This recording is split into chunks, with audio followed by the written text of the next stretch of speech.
season greeting geeks and nerds, amazing universe, I'm White Nerdy. Welcome back to more of my countdown of Christmas reviews, the 12 days of them, and we'll be checking out today Shazam. I think this was my most favorite movie back in 2019, and with good reason, as it actually was pretty surprising. What was also pretty funny is that you had two Captain Marvel movies going up against each other. For those of you that don't know, Shazam, his actual name, is Captain Marvel. Marvel sued DC to get the name Captain Marvel removed from him. They can't do it in the covers, as far as I know, but they can do it in the comic books, so... Yep. Still was pretty funny, because once when Marvel announced that Brie Larson was doing Captain Marvel, DC went, hold my Captain Marvel, because I have another one right here in store. So we're going to take a look at the Shazam movie, directed by David S. Sandberg, who a lot of people are probably more known from the Annabelle movie, and also he worked on the Conjuring movies. So, just like James Wan that worked on the Conjuring, and he also directed Aquaman the year prior. So is Shazam a movie that you should be worth seeing this Christmas season? Well, I'm going to tell you. So have yourselves a very Shazam Christmas.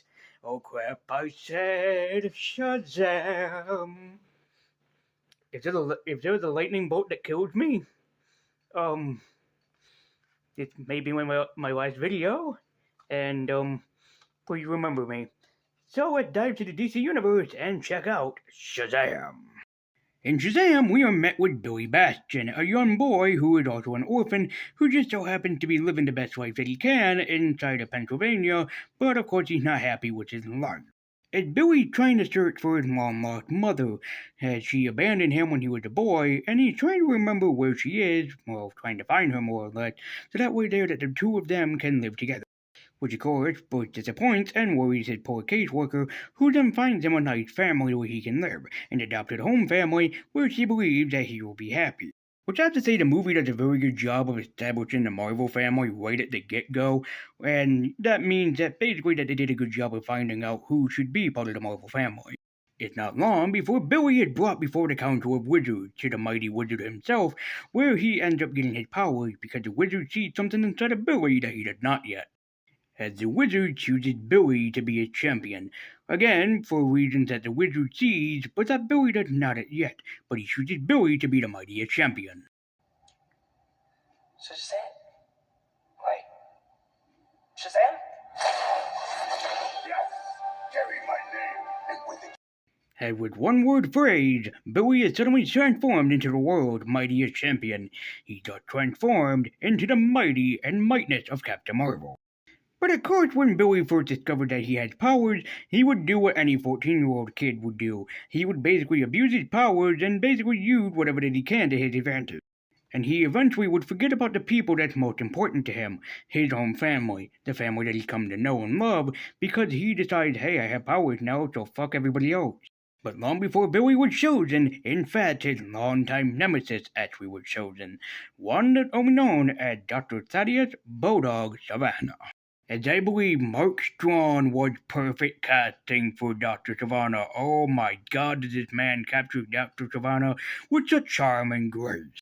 Also, dear god, were the frickin' sins of man more terrifying than they look in the actual comic book. And I mean, in the comic books, they looked goofy as all fucking hell.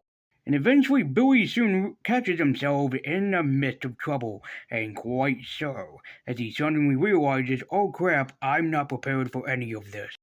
But eventually, with the help of his real family, he ends up finding his mother. Well, with the help and assistance, of course, he ends up finding his mom.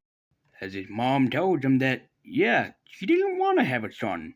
She didn't want to have a family. She just got pregnant at a young age, and unfortunately, Billy was a burden.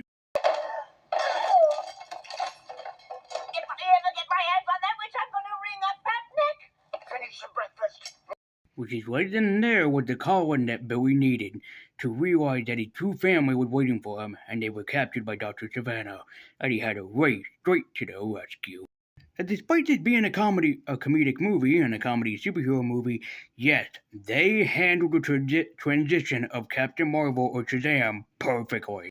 As yes, at first, Billy basically misused his powers, and of course he's only 14 years old, so he doesn't understand the responsibility he has. But he definitely became the world's mightiest marvel and the world's mightiest mortal when he decided to sacrifice his own self and his own powers for the sake of his family. But he also had to realize that he was selfish and could not fight his new enemy alone. He needed help. He needed help from his own family.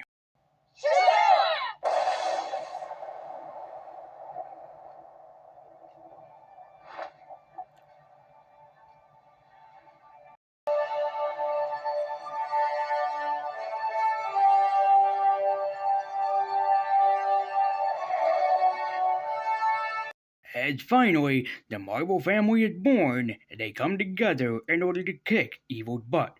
But that wasn't the moment that sold me on this movie.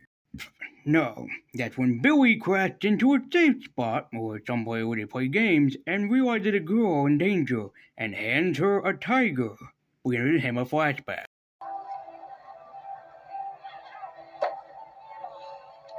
want the tiger. I know, honey, I know, but Mom's not exactly. Take it. Hold it tight. Close your eyes. Everything's gonna be okay, okay?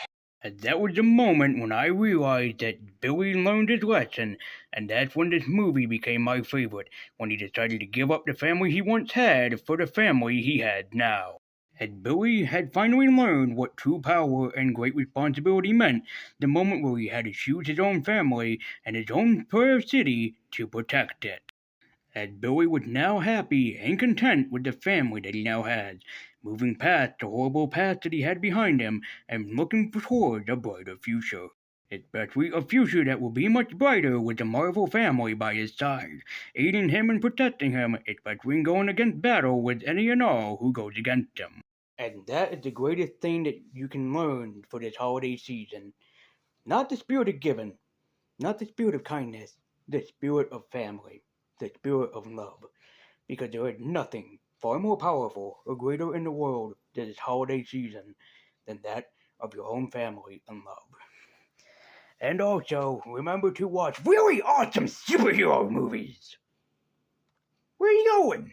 What do you mean that's not the meaning of Christmas? What? But I... So, anyway, do I recommend Shazam?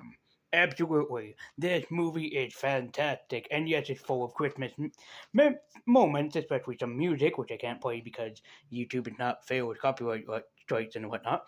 And it is well directed by David Sandberg, who I really think was the perfect choice for this movie.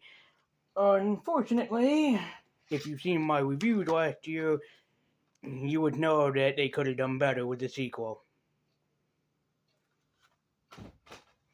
But the original still holds up to this day and is one of my personal favorite DC movies of all time, and Zachary Levi was the perfect choice for Shazam, as I could think of nobody better to handle the role.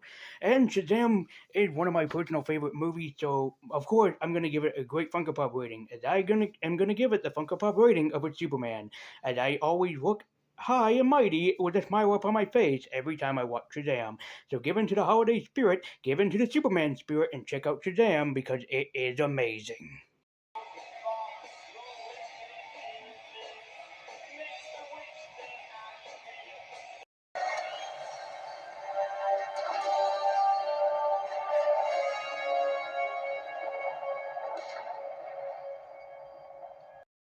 Guys, as always, thank you so much for watching. Please like, share, comment, subscribe, share this video around the web, hit that bell icon to be notified every single time I make an upload, and follow me at Twitter with the link in the description down below, and let me know what you guys thought about Shazam in the comments down below. Did you like it? Did you hate it? Did you watch it every year for Christmas? Let me know in the comments down below. So guys, thank you so much for watching. I'll be the Top Boy Nerdy speaking on. Come back next time, and we'll be taking a look at a sequel to one of my personal favorite Christmas ones. I personally like Frosty's Winter Wonderland more than this one, but come back next time for an underrated classic, as we're going to be taking a look at Frosty's Return.